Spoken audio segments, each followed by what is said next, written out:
Hello again and welcome. Today we want to talk about how we can make ourselves wrong and create a lot of unnecessary tension and suffering as a result through our relationship with food.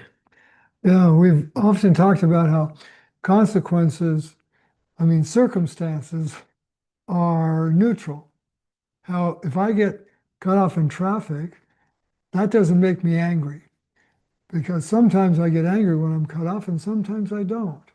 But it can look like the situation is what makes me angry. So we talk about how circumstances are neutral and it's our thinking that makes it so. I think Shakespeare said something like said something. What did he say? He said, um, "Nothing is right or wrong, but thinking makes it so." And so it's like that. It's everything is neutral, and it's not just circumstances that are neutral. Everything is neutral, which means all food is neutral. But there's this tendency, especially we get in these health circles, and it's like there's the good food and the bad food, you know? And again, it's our mind coming in and putting labels on things and categorizing things, which the mind loves to do.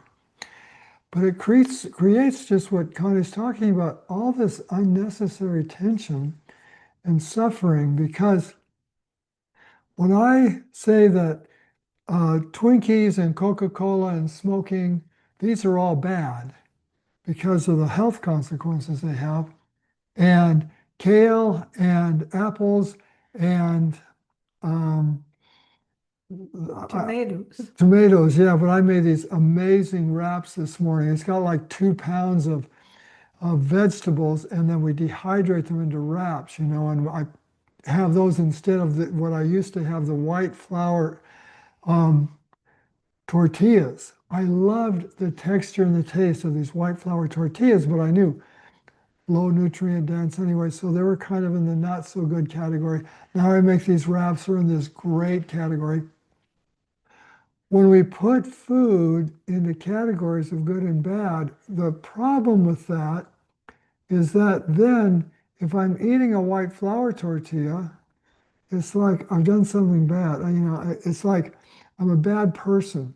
When we put food into categories of good and bad, it sets me up to being good or bad. And here's the thing,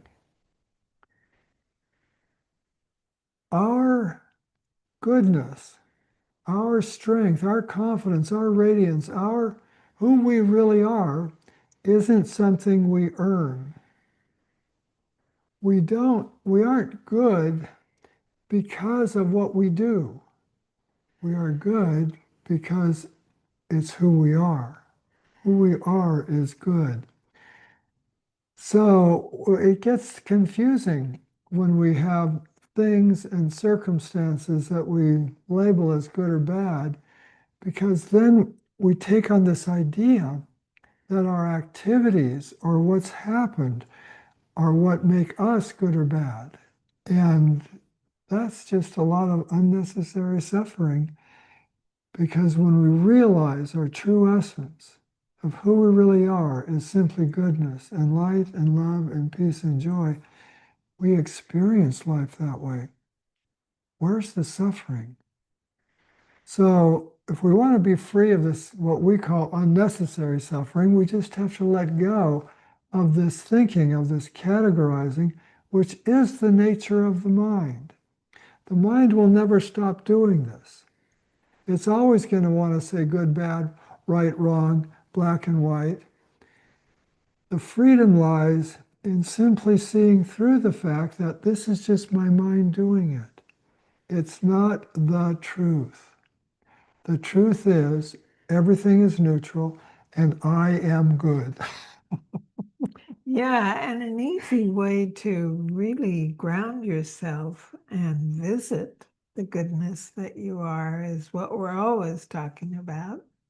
Just getting quiet for a moment. Let the mind settle. Let all that thinking just float on by. like clouds in the sky. And when there's that quiet mind, you're totally in connection with your true nature.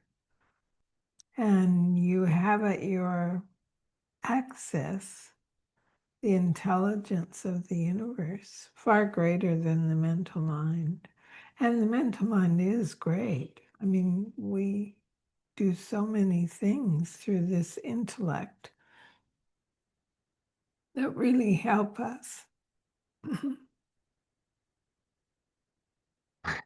So, so yeah, oh, check it out for yourself. We don't share these things so that you will believe what we say. We're not sharing these things to give you information. We're sharing these things because we want you to really explore. We want you to look at your own life and see what is the truth. Because as has been said forever, at least as long as I've been around, I've heard it, the truth is what sets us free. See what the truth is. Is it true that if I get cut off in traffic, that makes me angry?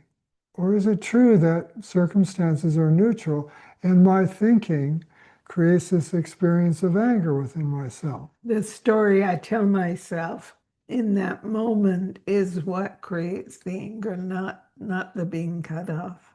Yeah. So check it out. See what you can learn about what is true in your life. Because we think that the more you see the truth of how life works and who you are, the better your life is. Just the sweeter, the happier, the more peaceful your life is. And the better relationship you have with food, because then you have a true relationship with food. It's not good or bad. I'm not good or bad. It just is. And we can check into the body's wisdom to know what we're drawn to eat to really have the greatest level of health. So when we see that there isn't good food and bad food, we begin to see that um, we're more drawn to the food that doesn't have the negative consequences. See, the bad food, the stuff that makes it more likely that we'll get cancer and suffer and arthritis and all the other things, we we don't stop eating them because they're bad. We stop eating them because we see the consequences they have. And even that consequence isn't bad. Arthritis or even cancer, that's not bad in itself. That too is neutral, but for the story we give.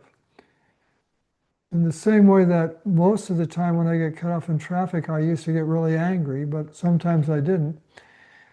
Most people, when they get cancer or get a cancer diagnosis, it's really bad news for them and they go into the spiral. There's a lot of suffering. But some people, and you've probably heard some who have told this story too, it's one of the greatest gifts I've ever been given, this cancer diagnosis, because it was a wake-up call. And it really put me on the path to living a healthy, vibrant life.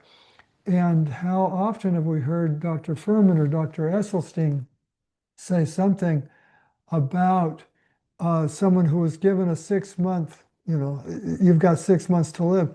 26 years later, they're still alive. Yeah.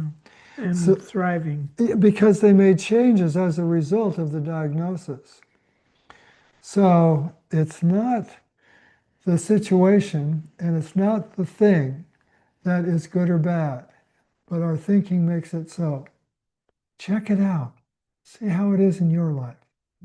Now, the recipe is so great. I've been eating it for 2 days and loving every moment of it. It's your recipe. It's my recipe. It's a apple rhubarb pie bar.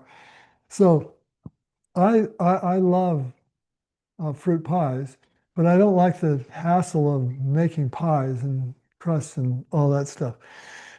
So I came up with a bar recipe that uses rolled oats as like the equivalent of the crust, the pie crust, but lots and lots of fruit in it. So there's lots of apples and lots of rhubarb that make it really moist, like the moisture you get when you have a piece of fruit pie. You've got all this great moist fruit with that nice texture and taste of the crust.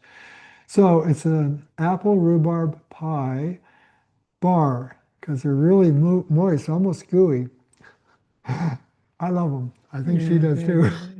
Give it a try. Thanks for being here. And we'll see you next week.